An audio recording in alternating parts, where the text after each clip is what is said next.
this video, we're going to talk about statistics. So every agent has been asked the question, if you haven't already, is a given this is going to happen. What's going on in the market? What's the market like? How's the real estate market? How's the housing market? It's important that you have some kind of an answer for that. Our company are, I think, more attached to the data, I guess. I think the best answers are the answers that are informed by real numbers and real data. So we're going to talk for a second about statistics and how you can get market reports. Statistics, usually that immediately someone will glaze over, right? This is like the math class people didn't generally like whenever they took that. That being said, there are different ways you can take that information that's in the MLS and make it useful to people. So most MLSs in the MLS tool that you're using will have some statistics item in the menu. Usually the MLS, those are not that great summaries of information. They're usually too overwhelming and hard to present to a client. Most MLSs at this point now are, again, with your dues, is actually paying for kind of an upgrade of a market report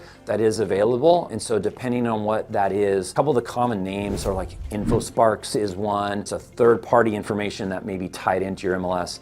Another one is called Trend Graphics, but these will provide more dynamic reports that you can build. I'm saying build, that makes it sound hard. These are really simple, right? You basically do a real short search. I want properties in this city or county or zip code, or you set some criteria, and then for what time period, and then you can get a handful of different bits of information. Maybe you can see the median price changing over time. Maybe you can see what's the days on market doing. Is it things selling faster? Or are they selling slower than they used to? Other things like how many pending properties were there last month compared to how many new properties that came on the market. And so that will speak to things like inventory. So like, if we have less inventory, meaning at the rate new houses are coming on the market, if we keep selling them at the rate they're selling, this is how many months it would take us to get through all of that kind of current list of homes that are on the market right now. These are things that you can get some nice graphic. A lot of these tools actually let you add on your own information. They have nice printable versions that you can then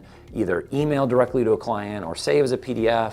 Maybe you have these available at an open house. They're good things to include with a listing presentation if you're talking to a seller who has that question, not just specifically about their own home, but how does what you're telling them about their own home fit into the broader context of, say, the market in the city or the market in the state, or more broadly than that. A lot of the reason I think this is important is that your clientele are hearing news stories all the time. So they're getting bombarded with national or state, usually it's national or state level information about what the market is doing.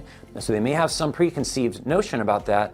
And the good and bad of that is, as a real estate professional, you're working locally, and so you're going to have better, more relevant information than they're getting from any of these like larger outlets. And so if you can bring that to them in a way that is easy to understand, that makes sense, this is value you're bringing, you're helping give them context and perspective. And really that CMA and valuation process is all about taking the broad information, say on the national level, filtering that down to the state level, maybe looking at what's the market doing in your town, but then now how is that relevant on the smallest scale to their house specifically, with the specific houses that have maybe sold in that neighborhood that affect them. So it's really, the stats is a way to bring context, which is to kind of ground this conversation about, what's my home worth and what's the market doing. Hopefully that helps. Definitely make sure you have access to the base level that your MLS provides, as well as an additional level that your MLS provides. And then one general resource we'll say that basically everyone has access to is, again, RPR. We've talked about that in a handful of other videos, but this NAR's Realtor Property Resource does have some nice stats that they aggregate a lot of that information. For California, the California Association of Realtors has some pretty good interactive data on a city level that makes some reports that will be useful for some people. So with that, hopefully that makes sense, and then we'll see you in the next video.